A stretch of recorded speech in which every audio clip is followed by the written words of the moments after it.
Hello, algebra students. Today we're going to review what we've been working on so far. You're going to be taking your first regular formative on paper, showing your work. And I want to make sure that nobody's going to be surprised by any of the kinds of questions that we're going to ask. So let's go over a couple of these together. When we're doing order of operations, remember PEMDAS, write that down if you need to, but I've got parentheses inside of brackets on this. And I know the font looks a little bit strange, but that's okay. I would really strongly suggest that you're writing stuff down on paper, even for these. Show the stuff that you haven't done yet, so I'm not going to deal with this -9 yet, and I'm still going to have that 7. I need to take care of this stuff inside here. And 8 minus 11 is going to be a -3. You can keep the -3 in parentheses, or if you can just write it clearly enough so that you know that that's a -3, it's not going to interfere with your addition there. Now, inside the bracket, I would have 7 plus a -3 is going to be 4. Notice I just kept it as a bracket. It can be parentheses. You could drop the parentheses or the brackets and just put a dot there, but you have to know that this is being multiplied by the -9, and we're going to get -36 for our answer. And another problem like that, this one has multiplication and division and an exponent, no parentheses though. So in here, I absolutely have to take care of my exponent first. There's no parentheses, that would be the P part of PEMDAS. Now E, exponents. 3 squared, not 6. We've talked about this in class, and I know that some people are still struggling with this, but 3 squared is really 9. It's 3 times 3. So what I have right now is 4 times 9 minus 6 divided by 2. 4 times 9 is 36. I'm going to say it's a really common mistake. I picked these numbers on purpose because some people see this 36, and they see the -6. Oh yeah, 36 minus 6, that's 30. Then I can go ahead and divide. That's not really what we do. Right? We have to multiply and do our division before we do our addition and subtraction.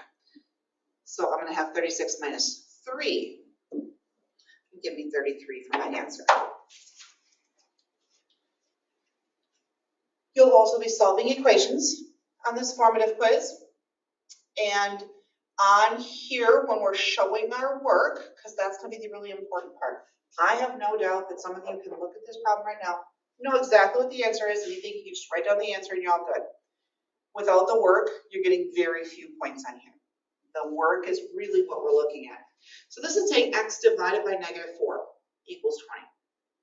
I would start with my vertical line, and then how do I get rid of dividing by something? To get rid of dividing, we're going to multiply. So I would multiply by -4. And remember, multiplying is the only step that goes out on the sides instead of underneath. But dividing by -4, multiplying by -4, cancel. 20 times a -4 is going to be -80 for my answer. And if you go back and check that problem, -80 divided by -4, that is +20. So if you did that in your head and you had the right answer, that's great. We just have to make sure that you can show the work also.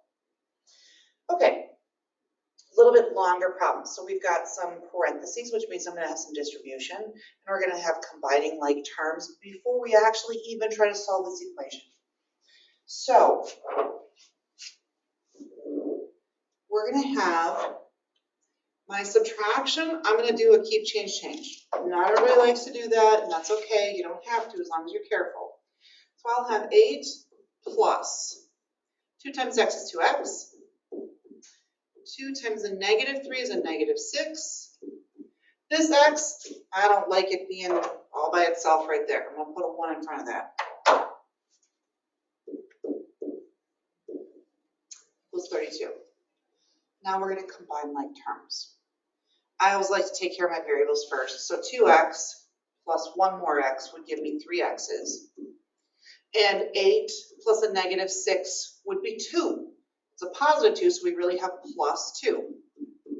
And now we're actually solving this equation. The 3 is attached to the x, so leave that alone. Don't touch it. That's not our first step. We have to get rid of adding 2. So I would subtract 2.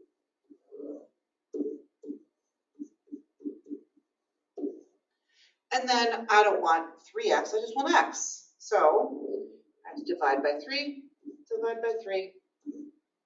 and I'm going to get that x is 10. And again, you could certainly check this problem as well by just substituting the 10 in for each of the x's. It's a nice way to know that you've got it right before you're done and you submit this.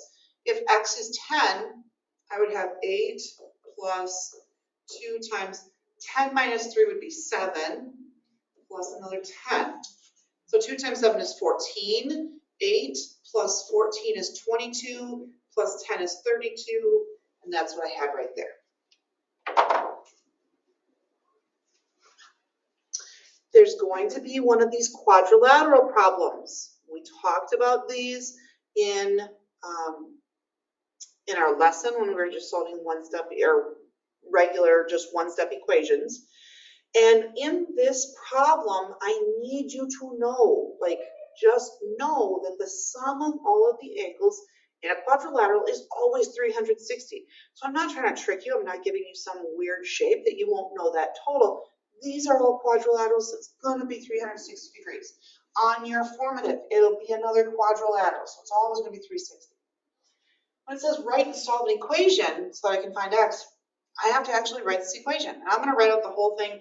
I'm going to start with my x angle, and I'll just go, I guess, clockwise around. So x plus 80 plus 85 plus 100, and that total is going to be 360.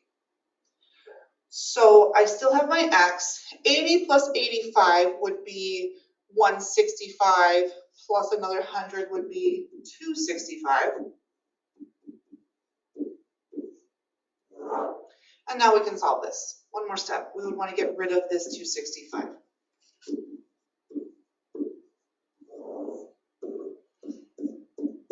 So if that was 360 minus 260, it'd be 100. Since it's only it's 265 right there, this is going to be 95. So that means that the x was equal to 95. The angle would be 95 degrees.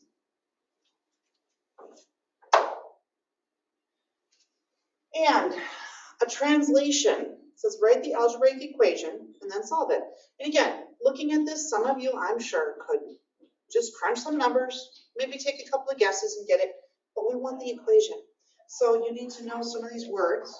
For instance, difference means I'm going to be subtracting.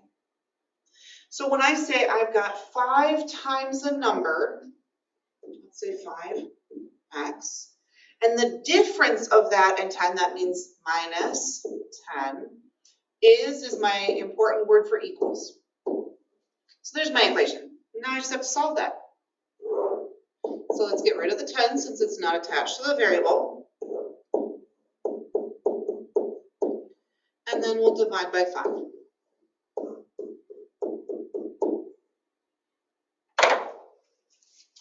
So I hope that this helps. Feel free to rewatch it if you need to, or just rewatch parts so that you know that you're ready for the formative. The problems that I just put on this presentation were exactly like the ones you're going to see on the formative. So make sure that you understand it or ask questions before you take the formative. Good luck.